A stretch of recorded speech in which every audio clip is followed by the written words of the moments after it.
What's up mga gar? Welcome back again sa ating channel, Kuya Tans Fishard. And for today's video mga gar ay mag-update dito tayo sa ating mga alagang mga manok. Ayun. Malalaki na sila mga gar, no? Maya pakainin na natin to para mas may oras sila sa pagkain. Ito yung binili nating mga itlog dati na in-incubate natin kasi gumawa din tayo ng sarili nating incubator. So ito na sila ngayon. Ito ano to, sa Fiesta to, na bunot ng Fiesta. Ito ay mga reject na mga RTL, so lalaki ito. Pinapalaki-laki lang natin yan. Ito. Sarap tong litsunin. Tapos ito mga mga crossbreed no ng Rhode Island Red.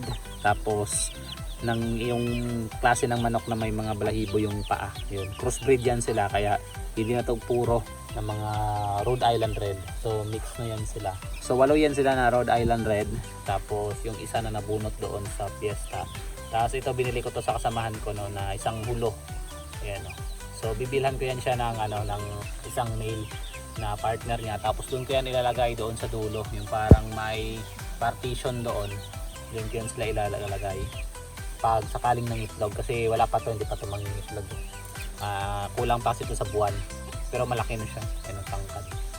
Ito kasi maganda yung mga gantong klaseng breed dahil masitibay ito sa sakit. Ito naman yung mga Rhode Island Red naman, malakas naman din sila mangitlog. Ayun. Kaso hindi yan sila naglilimlim dahil ang mga Rhode Island Red na mga breed, hindi talaga yung naglilimlim. Ayun. Tapos meron din ako dating binili mga garno na hulo na itlog. Kaso sa samang palad, ang nabuhay ay 2 piraso lang. Ayun o, 2 piraso na yung itim. Tapos itong 2 maliliit na yan, anak yan sila nito. Ayan, kaso hindi sabay-sabay na napisa. So in-incubate ko lang yung 2 yan. Kaya inaaway siya nitong manok na to. Yung nanay nila, inaaway sila. Kaya siniperate ko na lang at nilagay ko dito ng kasama ng mga hulo. Hindi ko alam bakit nabasa yan siya. Saan yan siya nagsawsaw. Ayan, nabasa. Nag-ano siyang sisiw kasi pag nabasa na hindi maganda yung epekto. Siguro dito yan pumunta. Pinagpalit ko kasi yung kanilang tubigan, yung maliit na nilagay ko dito. Kasi nung nakaraan, yung free na pato na 2 sisiw, dito ko nilagay. So inaasahan ko na maligo yung pato dito. Yung pato kasi kailangan ng liguan. Kaso ang problema, pati sila nabasa. Kaya yun, medyo nag-ano siya.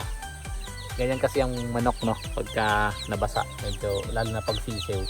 Pag madami nga sila, may namamatay talaga yan. Pero konti lang naman kasi. Pero grabe din kasi yung init pag nakaganyan ang pakpak nila na parang nakabuka, ibig sabihin mainit yung lugar. Tapos dito naman mga garno, meron tayong 8 sana to ito. Yan 8 sana yan. So anak din to nung yung babae na yon na manok. Anak niya rin to. Bali in-incubate ko na lang to mga to para magtuloy-tuloy mangitlog ang ating inahin. No, ilang ginawa ko kinolekta ko araw-araw tapos nung dumami in-incubate ko. So 8 sana to, 8 po sila. Ito. Kaso ang problema namatay yung 3 dahil nagkasakit. So mabuti nga itong 5 to medyo striving sila at ayan medyo nabubuhay naman sila. Tapos yung tatay na yun yung puting yon, yan siya na may lahing kaber at yung native na manok yun siya. Laki niyan tapos mataba. Hindi ko na muna siya ginamit dahil ibang rasa kasi yan. So hindi ko siya pwedeng gamitin sa hulo dahil mahaluan ng ibang lahi. Gusto ko kasi yung purong hulo. Yun. So di ako naman siya nilagay. Tinali ko muna sa dyan. Maganda yan pang sampok ba sa Bisaya, ganun. Hindi ko siya tinanggalan ng tali kasi baka pagpapaluin niyo tong mga yung 5 to, maliliit pa kasi to, kawawa naman. Kaya tinali ko lang siya dyan. So hinahanapan ko pa yan ng kung anong gagawin ko dyan. Siguro papartneran ko ulit yan pag iyod kasi yung babae doon, yung may sisiw na manok. By Friday siguro kukunin ko na yan siya. I-separate ko na yan, iwalay ko na para makapag-ready na siya ulit mangitlog kasi yung mga anak niya lalaki lang din naman yan sa brooder. So pinasama ko lang yan siya dyan para maglibre ng painit para siya na yung kusang magpainit sa mga manok niya, hindi na kailangan ng ilaw. Ganun. So merong bagong itlog no na nadala si tatay. Yung galing daw to sa kaibigan niya. Merong manok na naglilimlim. Kaso yung manok niya ay nagalaw no. Merong ewan ko ano nangyari pero tumigil sa paglilimlim yung manok at meron pa mga itlog na natira. So actually madami sana to, may higit 10 itlog. Kaso nung chinek ko ang merong sisiw ay 4 lang naman kaya pinalagay dito sa incubator natin. Kaya nilagay natin. Tayo lang din ang gumawa no, ng incubator na to. DIY incubator. Tapos meron tayong humidity sensor. Tapos meron tayong controller ng ating temperature. Ito. Tapos dito masisilip mo yan dito sa loob. Mga nangyayari kasi hindi mo masyadong makita dahil madilim. Yan. Tapos yung ilaw at yung fan nandito. So buksan natin mga karna. Ayan. Ayan o. Yan. Pagka bumaba yung temperature, no, kusa yan siyang iilaw tulad yan. Pag bumaba yung temperature, kusa siyang iilaw. Tapos lagyan ito na ng tubig para merong humidity. So actually may napisa ng isa. Ayan o. Ayan, napisa na yung isa. Tapos yung isa, papisa na rin. Ayan o, may ano na rin siya o. May butas na rin. Ayan o, may butas na rin yung isa. So papisa na yan. So lagay na natin dyan kasi kailangan matuyo muna yung sisiyo bago kuhanin sa incubator. Ito naman wala pang bitak. Wala pang bitak yan. Kaya dyan na lang muna yan. So takpan natin kasi baka masira yung itlog no. Hindi kasi pwedeng binubuksan-buksan yan. Pero buksan natin kasi gusto kong ipakita no sa ating mga katropa na ganyan nag-work yung isang incubator natin. Ito malaking incubator to. Mas malaki ang capacity nito kasi wala naman tayong mga itlog kaya pinatay na lang yan. So yun. So yun yung ating incubator. So gagawin natin dito mamaya no. Gawa natin ng paraan to dito kasi nagkaroon ako ng problema nung nakita na naman. Kasi ano tong sa akin DIY lang naman to eh. Destroy it yourself. DIY lang naman kasi yung setup natin kaya from time to time tinitignan natin kung ano yung mga kailangan nating i-improve no. So from time to time no, nakikita natin yung mga mali. So kung mapapansin nyo dito, malalim yung tubig. Ayan no, abot siya lang hanggang parang ganyan. Kunti lang yung gap niya, parang ganito lang.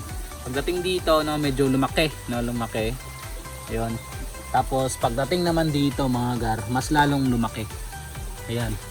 Lalong lumaki dito yung gap ng tubig. Ayan o. Parang halos isang dangkal no. So ang ibig sabihin no, hindi pantay-pantay ang tubig. Dito madami, dito kumonte, mas lalong kumonte dito.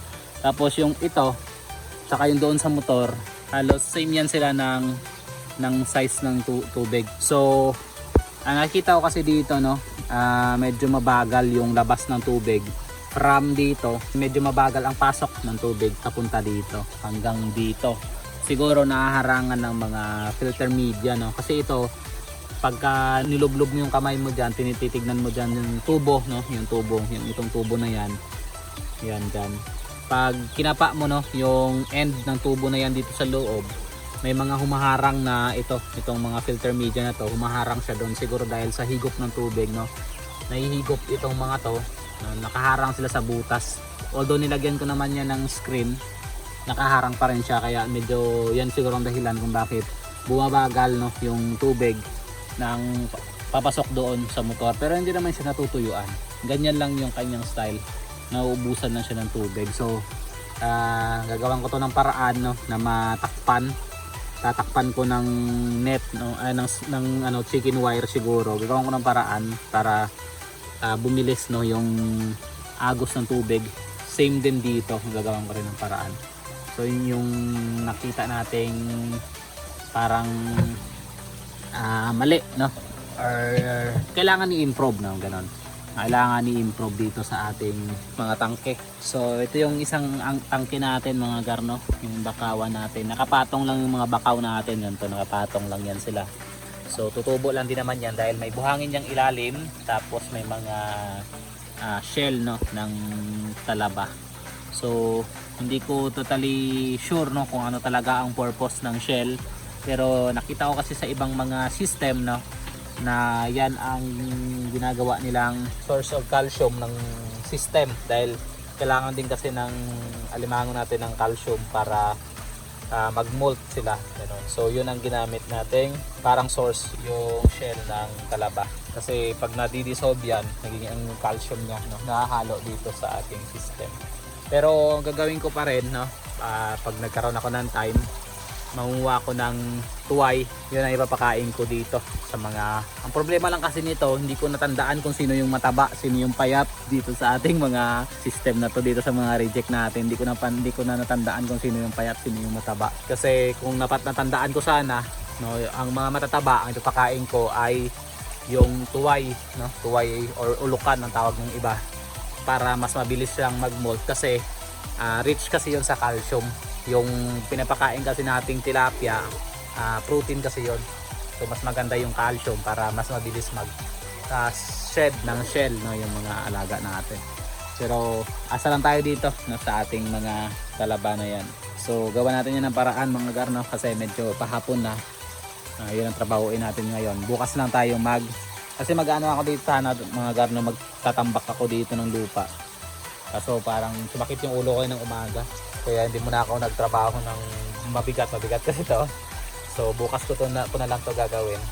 At gawin na lang natin yung doon, yung paglalagay ng harang ng paraan para bumilis yung agos ng tubig.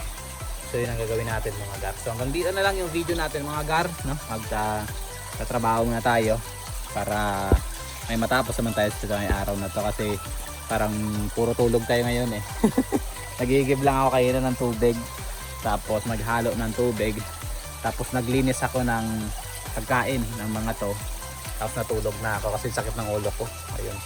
So dito na lang yung video natin mga gar. Hanggang sa muli, ito yung Kuya Ted, sasabing to God be the glory.